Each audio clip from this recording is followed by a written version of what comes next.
Ngayon, ang ating pag-uusapan ngayon, napakasimple.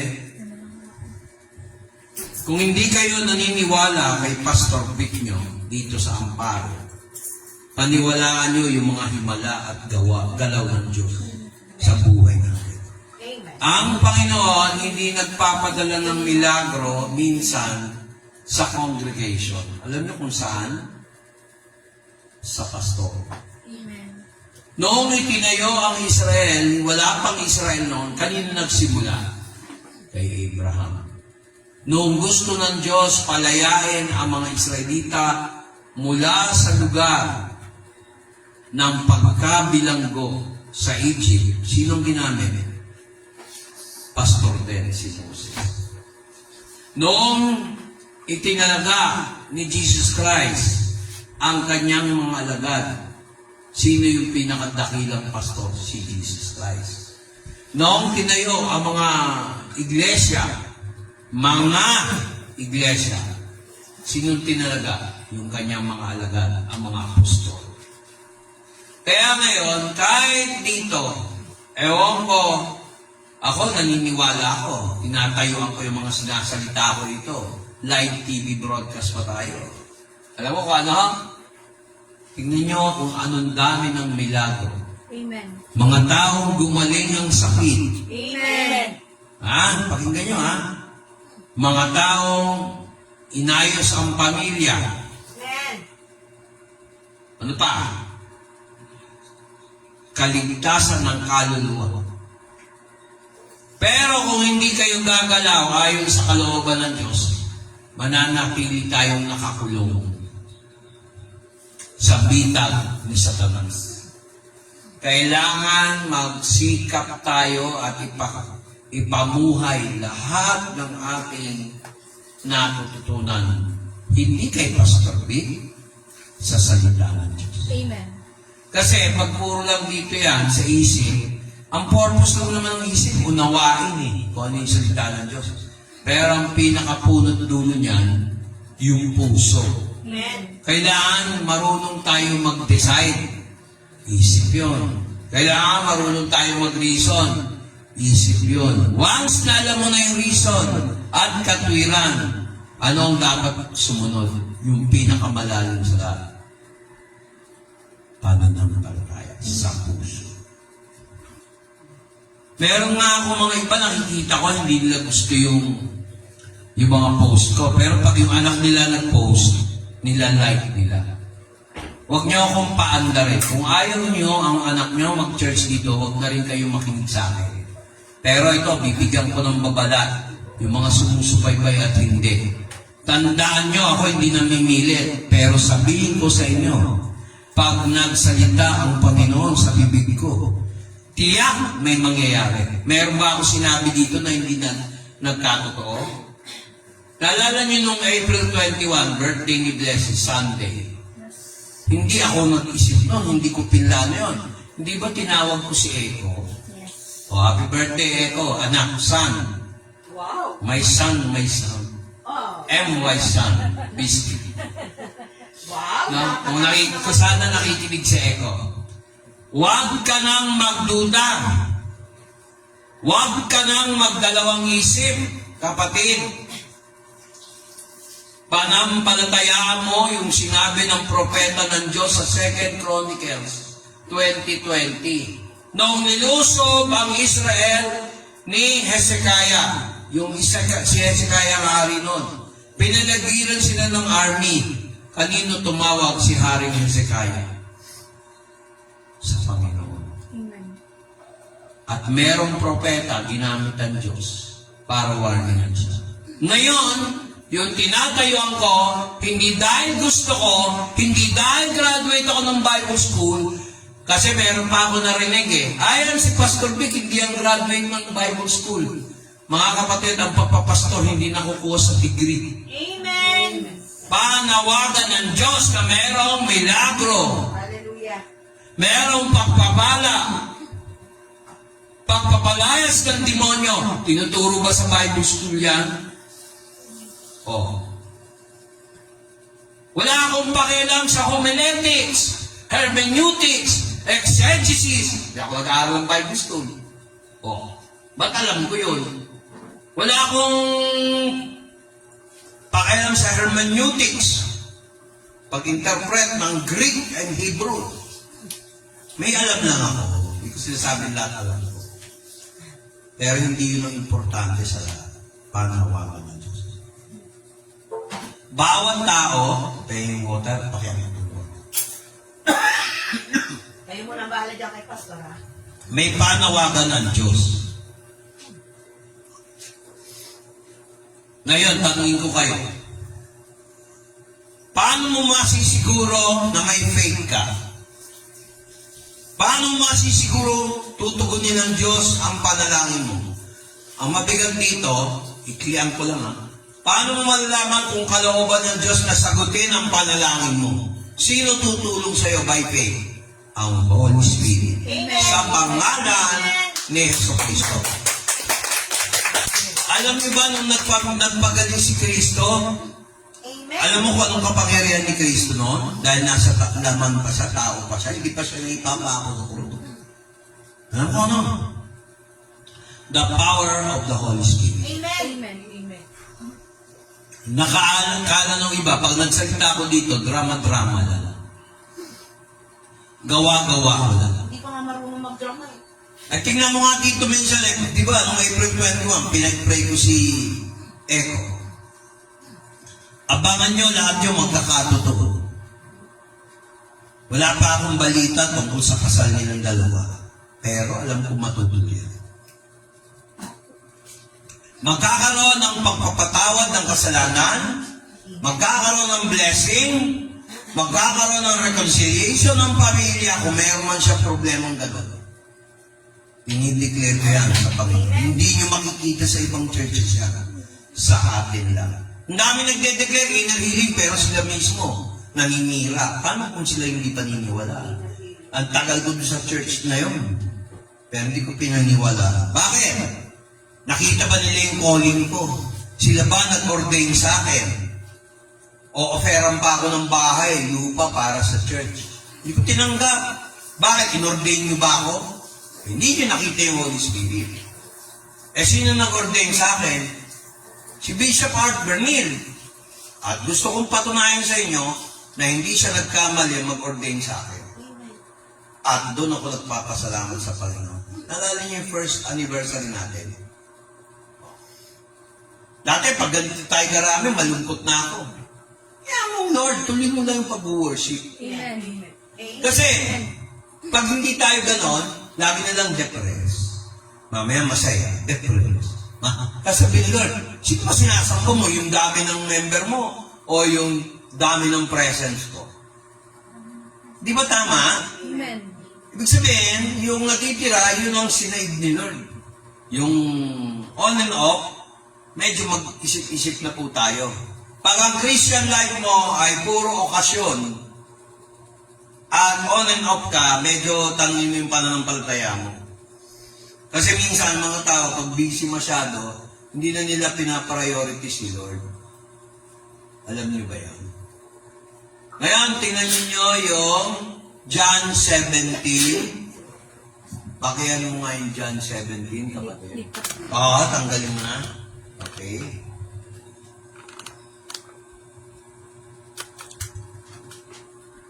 John chapter 17, verse 1. Off ko na yung Bluetooth dito. Okay. Yan.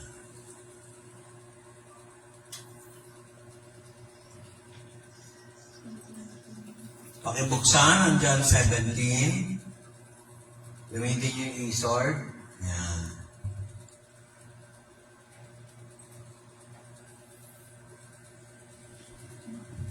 Kaya yung iba, alam niyo ang sikreto, faith, pero i-base nyo sa Biblia. Bakit?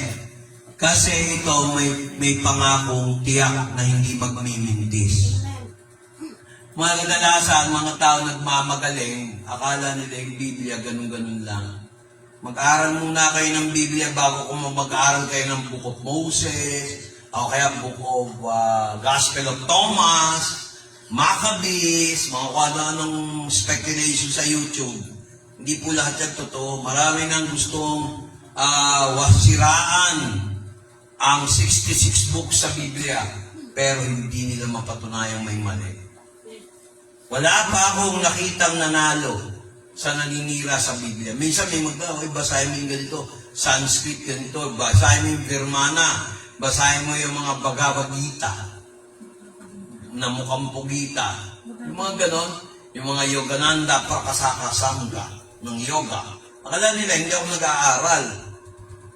Sabi ko, pag-aralan muna natin ang Biblia. Hanggat di mo na-master ang Biblia, huwag ka muna lumipat sa ibang libro. Book of Enoch. Bago ka magbasa ng Book of Enoch, basahin mo muna yung Book of John, Genesis 6. Baka masinok ka, imbis na Book of Enoch na papatutunan. Tingnan niyo, Nagsalita si Jesus sa John chapter 17. Dito, dalawang bagay ang makikita nyo. Pag merong kang pananampalataya, madaling luwalhatiin ng Diyos. Amen. Hindi to pwede sa mga taong walang faith. Hindi to pwede sa mga taong hindi naniniwala kay Pastor Vic. Kasi lahat ng sinasabi ko ay hindi akin, kung hindi kay Jesus. Basahin mo nga. English. John chapter 17 verse 1. These words spake Jesus, and lifted up his eyes to heaven, and said, Father, the hour is come. Glorify thy Son, that thy Son also may glorify thee. O, tingnan nyo. Glorify thy Son. Tagalog, basa. Sige. Ang mga bagay na ito ay sinalita ni Jesus, at sa pagtingala ng kanyang mga mata sa langit, ay sinabi niya, Ama, dumating na ang oras. Luwalhatiin mo ang iyong anak, upang ikaw ay luwalhatiin ng anak. Nakita niya? Saan ka nakakita luwalhatiin mo ang iyong anak o hindi Diyos yan? Hindi nagluluwalhati ang Diyos, hindi niya binibigay ang kanyang glory kahit kaninong tao.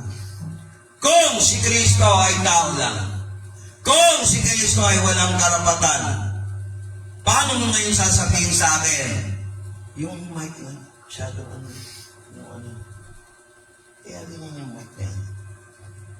Kung si Kristo ay hindi totoo, kapantay ng Diyos, pero tinanggal niya yung pagkapantay niya sa Diyos para matupad yung tinatawag na divine redemption ng tao. Ayan o, tingnan nyo. Hindi niya sinabing, Ama, paki naman, dumating na ang oras. Paki, luwalhatiin mo ang iyong anak upang maluwalhati ka ng iyong anak, Ama. Wala naman sinabing ganun, Hindi sa nakiusap, kahit sa Greek, hindi ganun ang pagkasabi. Pautos, glorify thy Son, Amen. that thy Son may glorify thee. Tapos magdududa pa kayo kay Jesus? Sa dami ng mga milagro, sa pangalan ni Jesus, sa mga maraming nanalangin, mga prayer request, hindi mo pa rin pinaniniwalaan lubusan? Ang panonorin mo lang, yung anak mo, nagla-like ka, pero pag ako nagpo-post, hindi mo nila-like. Pag-isipan yung maigi yan. Kaya ako ginawang ganon, kasi naririnig ng mga televiewers natin dyan. Kasi barkada nyo, kaya nila-like nyo, hindi nyo tinitingnan yung mensahe ng Diyos? Pagtsatsagaan ko ba yung mga video na yan, nilalagyan ko ng text kung hindi para sa Panginoon? Kasi kung video lang talaga, mahirap intindihin Kailangan lagyan mo ng text na pansin niyo. Pag nagagawa ko yung mahihirap, nilalagyan ko ng hard to understand words nasa Biblia. Kaya napakalaga, Ama, yan ang dahilan kung bakit si Kristo nagpapagaling ng mga may sakit at karamdaman. Kasi, para malaman kung sino siya. O ano yun? Para magkaroon tayo ng tinatawag na buhay na walang hanggan. Sa Biblia ka lang makakakita na yung bida, obviously si Lord, at yung kalaban, yung iniisip nilang nakatago, binabanggit sa Bible. Saan ka nakakita ng aklat? Binabanggit yung iniisip ng tao, yung bida at yung kalaban. Di ba sa Bible na yung ganun? At saka hindi ito katang-isip. Real life stories. Di ba? Doon tayo ay mahilig magbasa ng mga Marvel superheroes. Di ba? O kaya, nanonood kayo ng mga drama na nakaka-depress sa Channel 7, Channel 5, Channel 2 noon. Nakaka-depress. Di ba nakikita mo? Pampira naman yan, nananalo na naman yung masama. Tapos binabanggit yung plano ng kalaban. Ganito ang gagawin natin. Kamahalan. Kaya kayo nagkasakit. No? Naalala ko yung Jewel in the Palace eh. Kamahalan. Nadiskubre namin ang nilulutong pagkain ni Sho Mai ay may lason. Sinobra niya ng Ajinomoto. Benchi. Mali po yun, kamahalan. Mali po. Hindi po totoo yan. Dahil alam mo, ang tagapagmana ay si Sharon. Sabi nung bida, kamahalan, hindi ko po nilagyan niya ng kalahating kilong bawang. Hindi ko po nilagyan ng asin niya. Nilagyan ko lang po ng muscabado dahil alam ko diabetic kayo para humaba ang buhay niyo. Parang gano'n, di ba? So, yung Jewel in the Kitchen, dapat yung Jewel in the Kitchen kasi napuntat puro lahat kwento sa,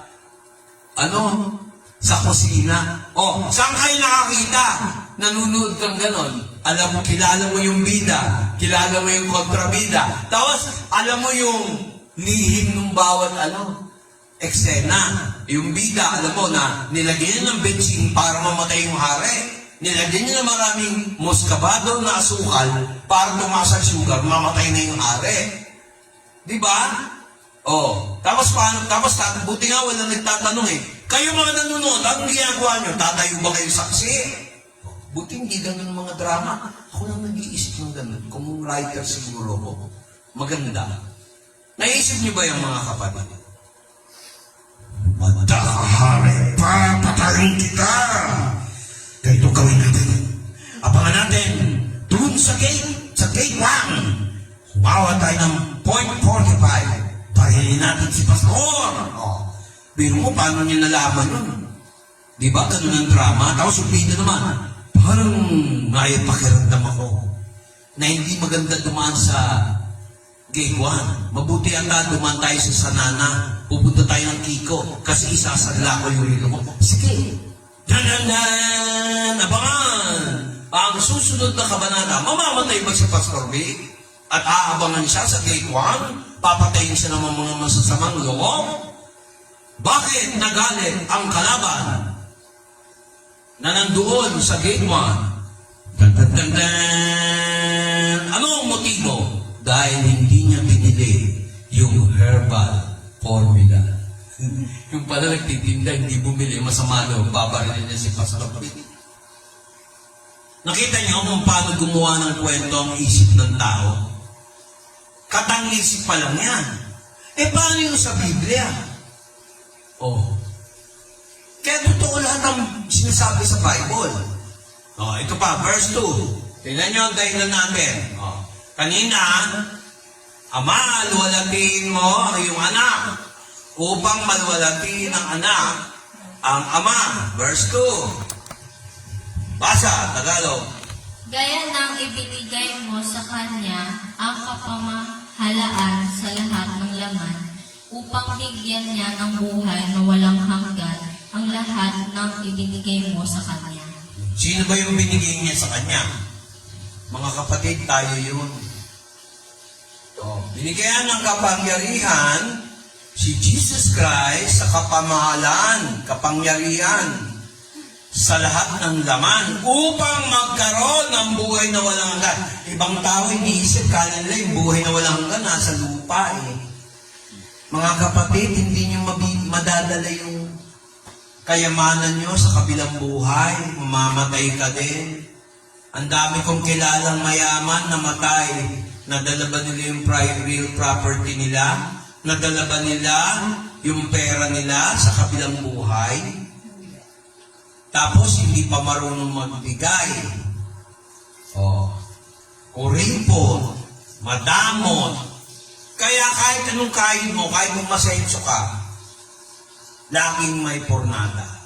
Hindi ko naman sinasabing, exempted ka na magkasaya, exempted ka na maghirap, exempted ka sa lahat. Diyos lang ang pwede magbawal.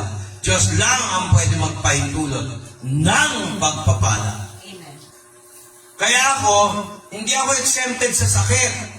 Tao lang din pa rin ako. Kailangan din namin ng prayers. Pero gusto namin, pag nag-pray kayo, sa pangalan ni Jesus, na may pananampalataya. Kasi naalala ko, nung ako'y nasa PLDT pa, na nag-iinip ako. Tingnan niyo kung paano makipag-usap. Minsan sa panaginip. Nakapunta ako ng Japan, na nag-iinip daw ako, may inuupuan ako. Pero hindi ko alam na aeroplano yun. At tingin ako doon sa may bintana, hindi ko alam na aeroplano yun. Puro ulak. Tingin ako sa kaliwa, ulak. Biglang nawala yung tinatapakan ko sa ilalim ng paa ko. Nakita ko mga bundok. May ilog. Tapos naging ulap na, puro puting ulap na. Pataas ng pataas. Bigla akong nagising. Tapos may tumawag sa bahay. Sa kainta pa kami nakatira nun. Ay, Vic, ayun, dali mo yung passport mo, ha? Tsaka yung, tuloy na? Oo, aalis ka raw ng Japan. Akala ko, hindi ako. Hindi, panadala ka ng PLDT sa Japan. Training. Tingnan niyo kung paano makipag-usap sa Diyos. Amen ba? Naniniwala ba kayo sa kwento ko? Hindi. Amen. Palakpakan natin ang Panginoon. Ganon mga nararanasan ko. Sample pa lang yan ng mga milagro. Pagpapala. Kaya pag nagyabang tayo, hindi bibigay ni Lord sa'yo. Pag swapan ka, dahil hindi ka marunong magbigay, hindi bibigay ng Diyos sa'yo. Kahit anong talino mo sa inyo. Minsan ganon eh.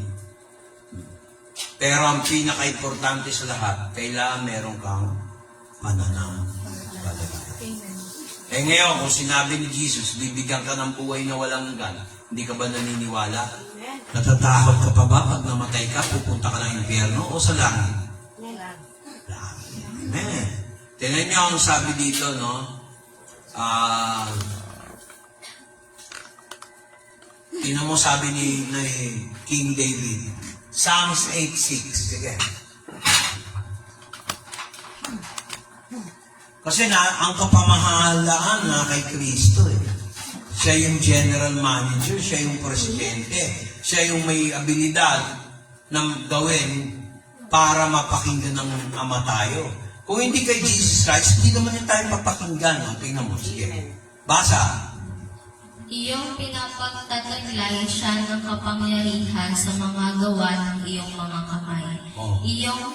Iyong inilagay ang lahat ng mga bagay sa ilalim ng kanyang mga paa. Ngayon, kung naniniwala ka dyan, meron ka bang pinapanalangin, nilagay mo sa paanan niya? Amen. Maganda tanong yun, di ba? O pumunta ka ng Quiapo, naglagay ka dito sa rebulto, naglagay ka ng prayer request. Mali.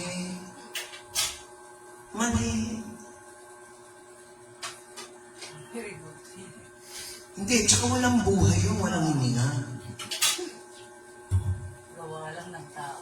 Kaya nga sabi ni Jesus, meron nga nagtuturo si Kristo daw, maliit na Diyos, yung Ama raw, malaking Diyos, di dalawa ng Diyos. Paano kung sabihin kong anak tayo ng Diyos? Di tatlo na. Pero may iisang tunay na Diyos. Amen. Diba? Kaya nga ang problema ng ibang sekta, nag-aantay sa denomination, sa religion. Tayo hindi. Kung ano talaga sinabi ng Bible, lahat yon tama.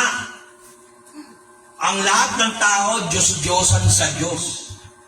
Nag-gets niyo ako? Ulitin ko. Lahat ng tao, kahit yung mga tumanggap kay Kristo, ay Diyos-Diyosan sa harapan ng Diyos. O, di ba pagka tinanggap mo si Kristo, magiging anak ka ng Diyos? Sabi sa John chapter 1, verse 12, binigyan niya ng kapangyarihan tayo para maging anak ng Diyos. O, di para ka na rin si Jesus, anak din ng Diyos. Pero, Diyos-Diyosan pa rin tayo kung tatapat tayo kay Jesus. Dahil si Kristo ang anak ng Diyos. Tayo, mga anak ng Diyos. Kailangan malinaw. Okay ba? Amen. Oh. Ngayon, punta na tayo sa verse 3. Alam niyo ba itong chapter 17? Ito yung totoong Lord's Prayer. Kasi, kitinig ba kayo? Kasi, ito yung napakikipag-usap ni Jesus Christ sa Ama. Hindi pa siya naipapako sa krus. Nag-uusap sila dito. Verse 3, tignan mo sabi niya. Ano raw ang palatandaan patungkol sa buhay na walang hanggan? Sige, basa. Pagka binubulay ko ang iyong mga langit, ang gawa ng iyong mga daliri, ang buwan at ang mga bituin na Teka, iyong... verse 3. Chapter 17. Verse 3. Dito ka na naman. Chapter 17. Verse 3. Ng John. John. Turuan mo nga. John. Chapter 3. Ay, chapter 17. Verse 3.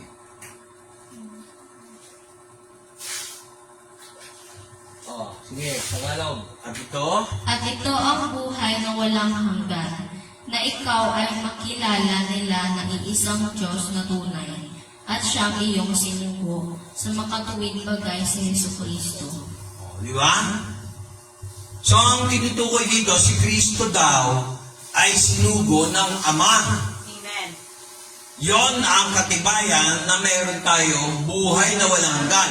Hindi si Muhammad, hindi si Ismael, hindi si Israel.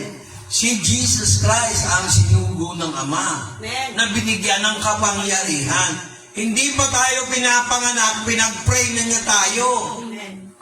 Kayo ba dyan sa kabila nakikinig? May kailangan ng doon. Nakikinig ba si Michael? Oh. Si Bayaw, nakikinig ba? Kaya maganda yung nakikinig kayo.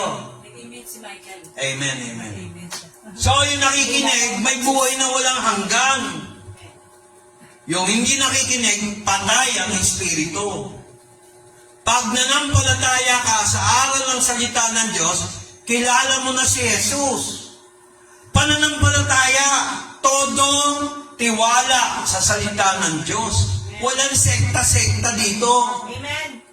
Yung iba nakakadena sa reliyon. Ay, hindi namin pinaniwalaan yung pastor nyo. Meron kaming ministro, ganyan-ganyan. Pero tanongin mo, hindi alam. Marami, may sakit, may karamdaman, hindi gumagaling. Eh kasi hawak sa ng reliyon eh. Espiritu ng demonyo yun eh, yung reliyon. Sasakaling ka, hindi ka malayang mag-isip. Dito sa atin, binibigyan ka ng laya mag-aral ng salita ng Diyos. Malaman ang totoo. Amen. Eh marami, pinaniniwalaan, balita sa TV. Pero yung salita ng Diyos, hindi pinaniniwalaan. Kung naalala niyo, pwede ko i-post yun. Yung nga si Brother Willie Santiago. O, yung ginagaya ni Brad Pitt, taga-basa. Kasama natin sa Sagip Kalinga. Isipin mo nga yun, iba-ibang sekta nandoon. Basta Biblia, magkakaisa ang tao. Tamang aral, ha? Hindi yung mag-aaral ka ng Biblia, may sektang pinapanigan. Hindi po tayo ganun sa Sagip Kalinga, pansinin niyo. Hindi tayo ganun dahil hindi naman yun naliligtas sa'yo eh. Ano sabi? In English, and this is life eternal, that they may know the only true God. Oh, tingnan nyo, may comma, and Jesus Christ whom you sent. Yan ang punong dulo ng pananampalataya. Si Jesus Christ, pinadala ng Ama, hindi si Muhammad, hindi si Buddha, hindi si Bhagavad Gita, hindi si Vishnu, o sino pa? Hindi si Yogananda Prakasaka Sangha, hindi si Babalam Kebalam na sinasabi na Ama daw yun. Hindi naman pala totoo, mali pala yung verse nila doon sa Sanskrit. Eh may alam din ako sa scriptures nila sa India. Para may sunog. Oo. Ay, dito yan. Saan? Sa akin, dito. Ang lakas-lakas naman kasi ng apoy mo Sinabihan na kita Huwag na kasi pinapanood. Blue flame yan Antigas kasi ng ulo mo. Nauubo na ako Sinabihan na, antigas ng ulo. Ako na lang kaya magprito niyan. Lakas-lakas ng apoy, sinabihan ko na Paulit-ulit na lang. Paulit-ulit. Redundant, repetition. So, kasi ngayon, sabi niya rito sa verse 4, I have glorified thee on earth, I have finished the work which thou gavest me. Tapos na yung ginawa ni Jesus, kaya yung mga krus na nakikita nyo sa mga kapilya dyan, dapat tinatanggal na yung Kristo doon dahil nabuhay na siyang muli. Huwag yung pananatilihin nakapako si Kristo sa krus. Paano mo paniniwalaan yung katuruan na yon? Si Kristo yung nabuhay muli. Tapos aawitin niyo si Kristo ay buhay.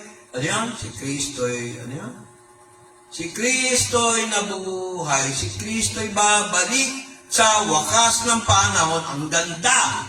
Pero yung kaharap mo, may rebulto ka. Hindi naman si Kristo yun. Dahil patay na si Kristo, nabuhay uli, long hair pa. Diba? Hindi naman nasa right si Kristo. Kamukha ni Judas. Ay, sorry. Diba? Hindi naman niya kamukha yun. Kala ko nga si Tito Soto yung nandun sa krus May bigote. Tapos sasayaw-sayaw na kaganyan. Awitin mo. Buti sana kung ganun Kung litrato niya yan, amen. Wala pang Nokia walang Kodak, walang Polaroid. Sorry ako nagsasabi lang ng totoo. Dapat yung krus na gagamitin mo, wala nang Kristo doon. Kasi nabuhay na siya muli. Hindi na siya habang buhay nakapako. Bakit mo gagamitin pa yan? Hindi naman niya picture yun. Nakakasiguro ba kayo yun ang picture ni Jesus? Kaya minsan, matatawa na lang kayo. Sana naman, hindi. Sana all nakakaunawa. Hindi ako nang babadikos ng reliyon. Sinasabi ko yung totoo. Hindi ako nagpaparinig. Sinasabi ko lang ang totoo. Kaya sabi sa verse 3, and this is life eternal, that they might know thee, the only true God, and Jesus Christ, whom thou hast sent. Period. Huwag ka na magdagdag kung sino-sino pinadala ng Diyos. Tapos na rin ang mga apostol, patay na sila. Yung iba sa kanila, nahimik, nasa langit na. Hindi na sila pwede manalangin para sa'yo. Nasa langit na Ang pinapanalangin nila, yung mga naabutan nilang mga tao noon. Hindi yung mga tao ngayon. Otherwise, mag-overlap yung prayer request. Naintindihan niyo ba ako? Imagine nyo. Hindi pa tayo pinapanganak, pinagpe-pray tayo ng mga apostol. Napakagaling naman nun. Paano naman tayo? Pagpe-pray ko rin yung mga magiging apo sa future. Hindi ko naman alam kung magkaka-apo ko. Di ba yung mga ganon? Naisip ba ninyo yun? Siyempre, ang pagdadasal ko, yung mga naabutan ko. Hindi. Pinagpe-pray. Yung patay, pinagpe-pray nila. Alam niyo ba, ang mga patay, pinagpe-pray ang buhay, hindi sinasagot? Bakit? Kung hindi sila born again, kung hindi burn again, paano sasagutin ng Diyos yung panalangin ng mga namatay? Parang dun sa Luke 16, verse 19, yung rich man, Di ba nagdasal siya kay Abraham? Hindi naman siya nagdasal kay Jesus. Ang nagkwento si Jesus Christ mismo. Oh, ano nangyari? Padre Abraham, ipadala mo si Lazarus upang warningan yung 5 kapatid ko. Huwag sila mapunta sa impyerno sa what the hell place na ito. Sinagot ba ni Abraham? Ano sagot ni Abraham? Anak, di ba dati nagpakasasa ka, mayaman ka, sarap ng buhay mo? Oh. Ngayon, ikaw ang nagdudusa. Si Lazarus, sitting pretty dito. Parang gano'n. Pero kung ako pa siguro si Abraham, buti lang, hindi ako yun. Ba't mo ako inuutusan? Sino ka ba? Ako, lolo mo, utusan ko si Lazarus? Teka, baka nakakalimutan mo, nasa impyerno ka na. Pwedeng sabihin ko yun. Tama ba, mali? Oh, nakakahabol ba kayo? Ang pananampalataya natin, hindi nakabatay sa hanga-haka. Nakabatay sa katuruan ng salita ng Diyos. Kaya marami nalilin lang ayaw makinig sa Biblia kasi ayaw nila makinig sa katotohanan. Paniniwalaan niyo yung panlilin lang ni Satanas, maling katuruan. Nandito na yung kumbaga sa exam, open notes na itong Bible, ba't tinatanggihan niyo pa? Oh, I am only now, and this is life eternal, that they might know you only through God, Jesus Christ, whom thou hast sent. Tapos na ang usapan natin. Tapos magpe-pray tayo in Jesus' name. Alam niyo ba, pinag-pray na tayo ni Jesus Christ? Tingnan niyo. Balikan muna natin yung verse 5 ng John 17. Basa. And now, English. And now, O Father, glorify thou me with thine own self with the glory which I had with thee before the world was. Oh, naintindihan niyo ba yun? O Ama, luwalhatiin mo ako. Tingnan mo anak nagsasalita. Pakinggan niyo sila. Nagsasalita si Jesus. Hindi ko gawa-gawa yan. John chapter 17 verse 5. Kahit gamitin niyo yung Catholic version niyo. O yung Lambda version ng Jehovah's Witness. O yung Lambda version ng Iglesia ni Manalo. Yung Bible, ganun din yun. O, tingnan nyo. O, ngayon, O Ama, luwalhatiin mo ako ng iyong sarili. Na ang luwalhatian na meron ako bago ang daigdig ay nilikha. Hindi ba nililikha yung mundo? Nandun na sa Kristo, naluluwalhati na ng Ama. Nakikinig ba kayo? And now, Father, glorify thou me with thine own self. Oh. Di Diyos sila, Diyos si Jesus Christ, with the glory which I had with thee before the world was. Kaya niya hinihingi yung glorification kasi nasa laman siya. Pero mo Diyos, ang Diyos nagsalaman. Medyo hindi ko sinasakayunan po yung salitang naging laman. Mali yun Pag naging laman, permanente na siyang tao, hindi na siya Diyos. Nagsalaman. Kahit sa Greek, nagsalaman. Hindi naging laman. Hindi became flesh. Was made flesh. Verse 6, I have manifested thy name unto the men, that thou gavest me out of the world. Thine they were, thou gavest them me. They have kept thy word.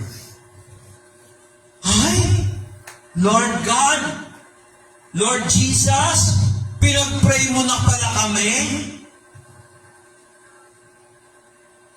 Nakaprogram na pala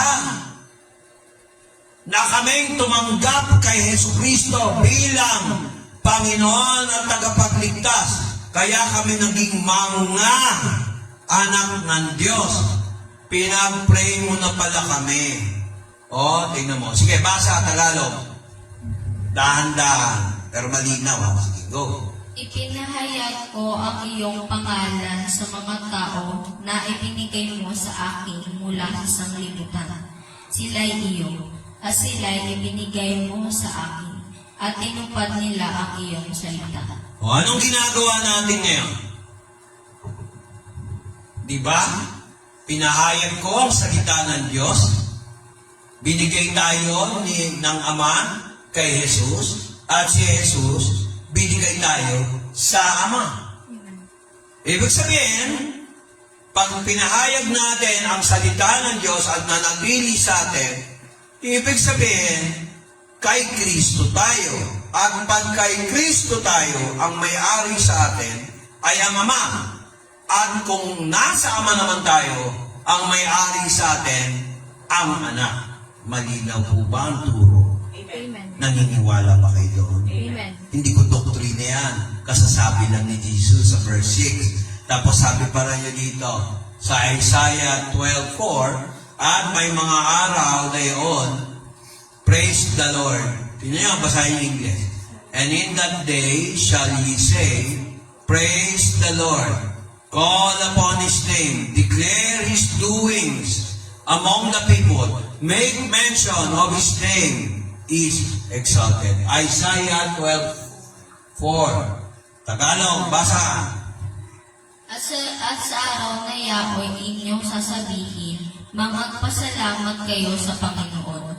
Kayo'y magsitawag sa Kanyang pangalan. Ipahayag ninyo ang Kanyang mga gawa sa mga bayan. Sabihin ninyo na ang Kanyang pangalan ay marangal. Diba? Bakit ikahihiya nyo ang church natin? Hindi naman yung sekta eh. Alam nyo ano? Bakit nyo ikahihiya si Jesus Christ? Siya nagpapala. Siya nagpapagaling. Siya nagbibigay ng proteksyon. Siya nagpapasaya. Siya nagbibigay ng aliw. Pag tayo nasa problema, never tayo iniwan ni Jesus. Amen. Kaya yung iba, gusto kagad instant, solve agad yung problema. Depende yan kung gaano kalala ang ginawa ni Satanas sa buhay. Hello? Huwag niyong isipin na kayo'y pinabayaan at hindi pinakikinggan ng Diyos. Hindi kayo aalis dito na walang pagpapala. Di ba lagi ko sinasabi yan? Amen. Para ka pa kayo nagpatotoo dito kung hindi totoo yung sinabi natin. Kung hindi totoo yung pinag-aaralan natin ang salita ng Diyos. O verse 7.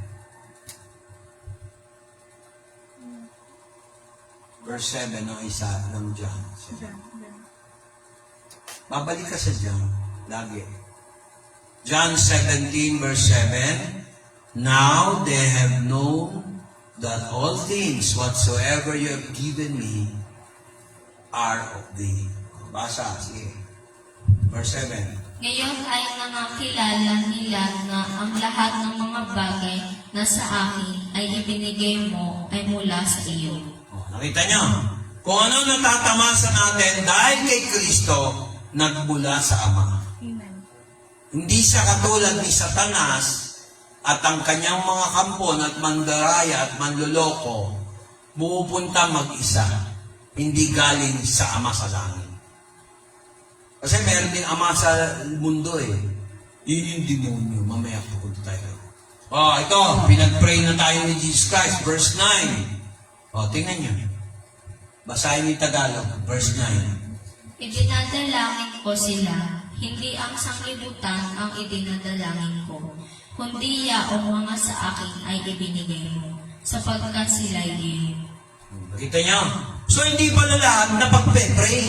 Pag ayaw makinig, ayaw manampalataya, ayaw maniwala, nire-reject, may espiritu ng unbelief, may espiritu ng rejection, may spirit of pride. Hindi sa Diyos yung spirito na yun. Sa demonyo yun.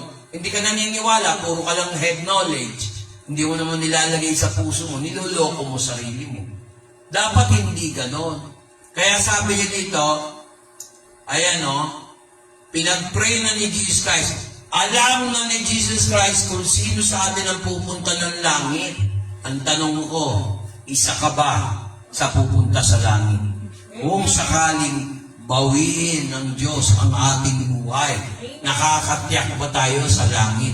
Kasi everybody will die at their own time. Una-unahan lang yan.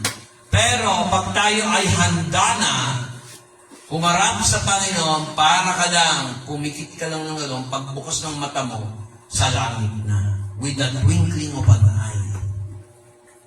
Kaya napaka-importante nung sinabi ni Jesus Christ. Kaya yung taong buhay, pinagpe-pray. Hindi yung taong patay. O, nakita nyo ba yun? I pray for them. I pray not for the world, but for them that thou hast given me, for they are thine. Pinagpe-pray ni Jesus Christ, buhay pa, hindi patay. Huwag niyo sabihin, pag pinag-pray kayo, dahil patay na kayo, pupunta kayo ng langit. Hindi totoo yun. Unfair. Paano yung mga taong nagdanak ng dugo, pinatay dahil sa Biblia? Pinapatay dahil sa pananampalataya nila kay Jesus. You mean, yung taong namatay, pag-pray mo, pupunta ng langit? It does not mean that I don't care. I'm just saying that those who are dead already, when they are not in Christ, hindi pupunta ng langit.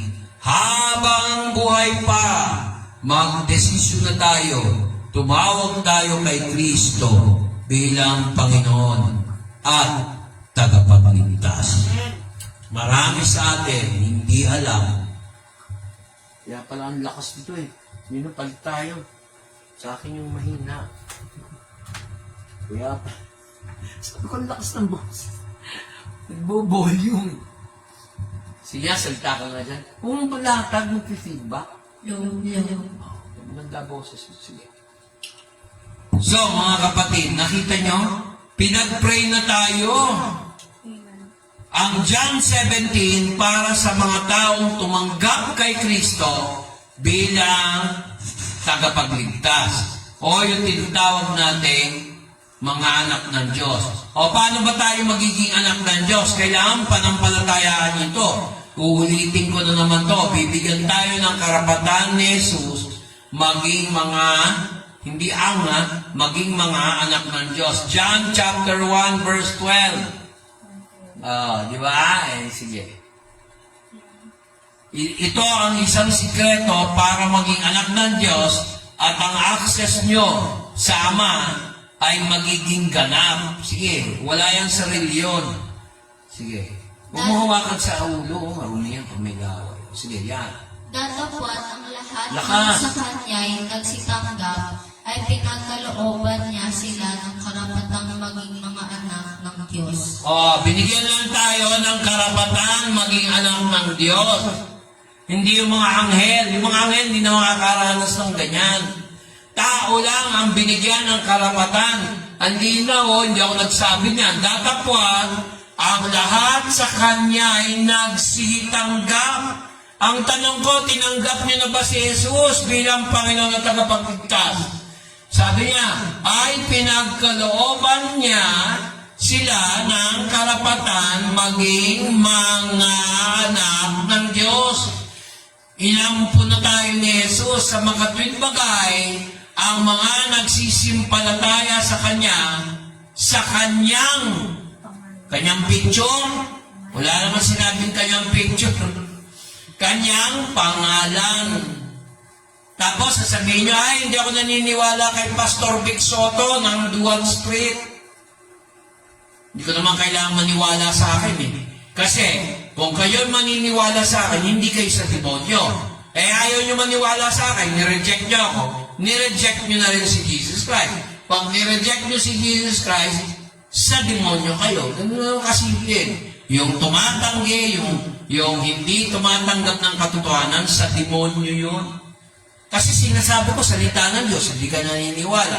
Di sa demonyo, pinaniniwalaan mo. Sakit, no? Hindi ako nagpaparinig. Nagsasabi lang ako ng totoo. Ayaw ko nga magparinig. Nagsasabi lang ako ng totoo. Nireject mo yung mga sinasabi ko? ayon sa salita ng Diyos. Sino ngayon ang pinaniniwala mo? Dalawa lang ang pagpipilian mo. Salita ng Diyos o salita ng demonyo. Sorry, I have to say the truth. I am not here to please anyone. I am just here to say what is true. Salita ko ba yan? Hindi ko naman salita yan. John 17.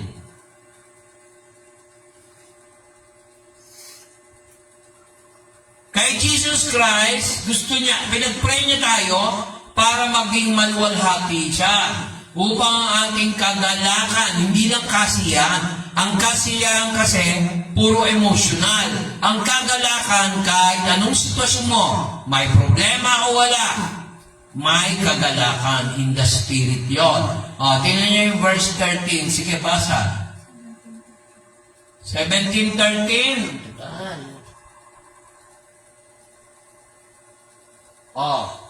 Sige, basahin mo yung English. Bago yung Tagalog. Sige, basa. Lakasan mo. And now come I to thee, and these things... Ulit.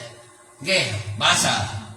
And now come I to thee, and these things I speak in the world, that they might have my joy fulfilled in themselves. Nakita niya? Ano daw ang purpose ni Jesus Christ nung pumunta sa atin, lumapit siya sa Ama? Para magsalita siya sa daigdig upang magkaroon ng kagalakan. Mapupuno sila lahat ng kagalakan. Basahin mo yung Tagalog kung tama yung paliwanag ko. Sige, laksan mo. Ngunit ngayon ay napaririyan ako sa iyo, at sinasalita ko ang mga bagay na ito sa sanglibutan, upang sila ay magtamo ng aking kagalakang ganap sa kanila rin. Di ba? Kagalakan. Pagka nagpe-praise and worship, baka naman ganyan kayo mag-praise and worship. Nakakatamad, boring.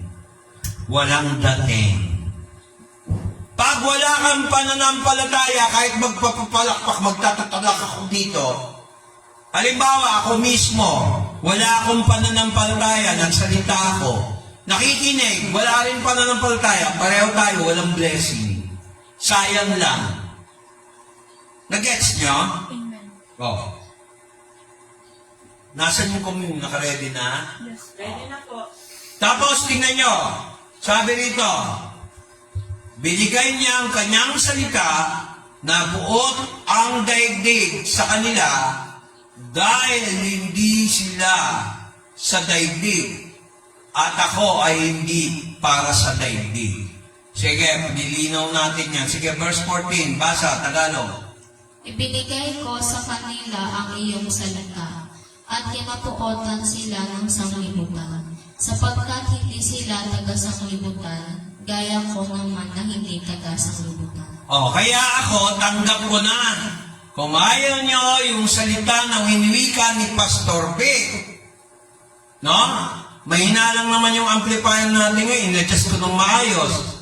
1,000 watts lang naman yan. Pero pag nireject nila yung salita ng Diyos, sino ngayon ang nire-reject nila? Si Jesus Christ, salita ng Diyos, binasa lang natin eh. Kumbaga ako yung spokesman lang. I have given them thy word, and the world have hated them, because they are not of the world, even as I am not the world. So, dahil si Jesus Christ hindi para sa mundo, kung hindi kaligtasan ng mga nasa mundo, iba yung makamundo dun sa nasa mundo, nireject nila, ibig sabihin, hindi talaga sila para kay Kristo.